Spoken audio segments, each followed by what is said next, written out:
കൃഷ്ണ ഗുരുവായൂരപ്പ ശരണം. പൊന്നുണ്ണി കണ്ണന്റെ ഉഷപ്പൂജ അലങ്കാരം രാവിലെ 4 മണിയോടുകൂടി മലർനിവേദ്യം കഴിഞ്ഞ് ശ്രീകോവിൽ നട തുറന്നു. പൊന്നുണ്ണി കണ്ണൻ അത് ആ ശ്രീലകത്ത് പുഞ്ചിരിച്ച് നിൽക്കണു. നെയ്വിളക്കുകളെല്ലാം നിറഞ്ഞു കത്തുന്നുണ്ട്. അതിന്റെ ശോഭയില് പൊന്നുണ്ണി കണ്ണന്റെ പുഞ്ചിരി കാണാൻ കൂടുതൽ കൂടുതൽ കൂടുതൽ ഒരു ഭംഗിയുണ്ട്. പൊന്നുണ്ണി കണ്ണന്റെ തിരുമുഖം ചന്ദനം ചാർത്തിയിട്ടുണ്ട്. നെറ്റിയിൽ ഒരു സ്വർണ്ണഗോപിക്കുറി അണിയിച്ചിട്ടുണ്ട്. ചെവിയിൽ ചെവിപ്പൂക്കൾ വെച്ചിട്ടുണ്ട്. മാറത്തൊരു സ്വർണ്ണത്തിലകവും 2 സ്വർണ്ണമാലകളും ചാർത്തിയിരിക്കുന്നു. പൊന്നിൻ കിങ്ങിണി കെട്ടി പട്ടുകോണകമെടുത്ത് ഒരു പീതാംബരപ്പട്ടും വെള്ളപ്പട്ടും കൂട്ടിക്കെട്ടി ഞൊറിഞ്ഞെടുത്തിട്ടുണ്ട്. വലത് കൈയിൽ ഓടക്കുഴലുണ്ട്, താമരയുണ്ട്. സ്വർണ്ണ കിരീടം ചാർത്തി കിരീടത്തിന്മേൽ 3 തിരുമുടിമാലകളും 2 വലിയ വനമാലകളും ചാർത്തിയിരിക്കുന്നു. അങ്ങനെ സുന്ദരനായി പുഞ്ചിരിച്ച് നിൽക്കുന്ന സച്ചിദാനന്ദ കട്ടയെയാണ് നട തുറന്ന സമയത്ത് ഭക്തന്മാരെല്ലാവരും കാണുന്നത്. അത് കണ്ടതോടുകൂടി ഭക്തന്മാർക്കെല്ലാവർക്കും സന്തോഷത്തിൽ ആനന്ദത്തിൽ ആറാടി ആ പൊന്നുണ്ണി കണ്ണന്റെ തിരുനാമങ്ങളും ചൊല്ലി കണ്ണന്റെ അടുത്തേക്ക് അതാ ഓടി ഓടി ഓടി ഓടി പോണു. ആ സോപാനപ്പടിയിൽ നിന്ന് കണ്ണനെ കൺകുളിർക്ക കണ്ട് ആ കണ്ണന്റെ തൃക്കാൽക്കൽ വീണ് നമസ്കരിക്കണോ, പ്രാർത്ഥിക്കണോ. കണ്ണന്റെ അനുഗ്രഹം അവർക്കെല്ലാവർക്കും ഉണ്ടാവണോ. ആ സുന്ദര രൂപം നമുക്കും നമ്മുടെ മനസ്സിലേക്കൊന്ന് ആവാഹിച്ചാലോ. എല്ലാവരും നല്ലപോലെ പ്രാർത്ഥിച്ചോളൂ.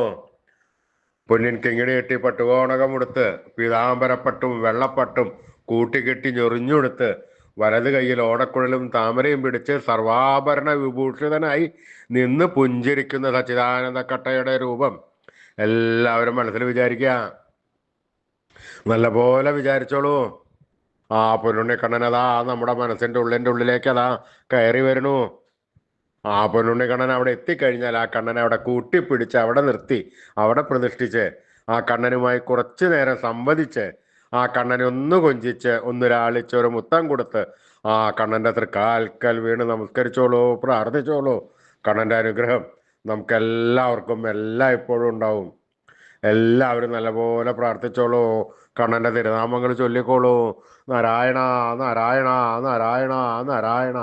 സ്നേഹത്തോടുകൂടി ഭക്തിയോടുകൂടി വിശ്വാസത്തോടുകൂടി കണ്ണന്റെ തിരുനാമങ്ങൾ ഉറക്കെ ഉറക്കെ ഉറക്കെ ജപിക്കുക. കണ്ണൻ അത് കേൾക്കും, കേൾക്കാതിരിക്കാൻ പറ്റില്ല. അത് കേട്ട് കഴിഞ്ഞാൽ ആ കണ്ണൻ നമ്മുടെ അടുത്തേക്ക് അങ്ങോട്ട് ഓടി വരും. എന്നിട്ട് നമ്മൾ കൊടുത്ത സ്നേഹത്തിന്റെ 10 മടങ്ങ് ഇരട്ടി സ്നേഹം നമുക്ക് വാരിക്കോരി തരും. എന്നിട്ട് നമ്മുടെ ഒക്കത്തൊക്കെ ഒന്ന് കയറിയിരുന്ന് നമുക്കൊരു മുത്തം തന്ന് വേണ്ട സമയത്ത് വേണ്ടതെല്ലാം വാരിക്കോരി തന്ന് നമ്മളെ അനുഗ്രഹിക്കും. അപ്പൊ എല്ലാവരും സ്നേഹത്തോടു കൂടി കണ്ണനെ വിളിച്ചോളൂ. നാരായണ നാരായണ നാരായണ നാരായണ. കൃഷ്ണായ വാസുദേവായ ഹരേ പരമാത്മനെ പ്രണതക്ലേശനാശായ ഗോവിന്ദായ നമോ നമ. കൃഷ്ണായ വാസുദേവായ ഹരേ പരമാത്മനെ പ്രണതക്ലേശനാശായ ഗോവിന്ദായ നമോ നമ. കൃഷ്ണായ വാസുദേവായ ഹരേ പരമാത്മനെ പ്രണതക്ലേശനാശായ ഗോവിന്ദായ നമോ നമ. അച്യുതാനന്ദ ഗോവിന്ദ അച്യുതാനന്ദ ഗോവിന്ദ അച്യുതാനന്ദ ഗോവിന്ദ. ഈ നാമത്രയ മന്ത്രം എല്ലാവരും ദിവസേന ഉപാസിക്കുക.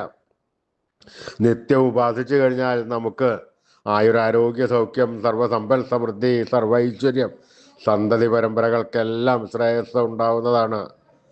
അതുകൊണ്ട് എല്ലാവരും ജപിക്കുക. ഈ കലികാലത്ത് ജപിക്കാൻ പറ്റിയ ഉത്തമമായ മന്ത്രം കൂടിയാണ്. ഋഷീശ്വരന്മാർ തലമുറകൾ കൈമാറി തന്ന ഈ അമൂല്യനിധി നമ്മൾ വിട്ടുകളയരുത്, നമ്മൾ ഉപാസിക്കണം. അതുമാത്രം പോരാ, നമ്മുടെ വരും തലമുറകൾക്ക് അത് ഉപദേശിച്ചു കൊടുത്ത് അവരെ കൊണ്ട് ഉപാസിപ്പിക്കുകയും ചെയ്യണം. ഇന്ന് തന്നെ തുടങ്ങിക്കോളൂ എല്ലാവരും നാമത്രയ മന്ത്രം ചൊല്ലാൻ. അച്യുതാനന്ദ ഗോവിന്ദ അച്യുതാനന്ദ ഗോവിന്ദ അച്യുതാനന്ദ ഗോവിന്ദ.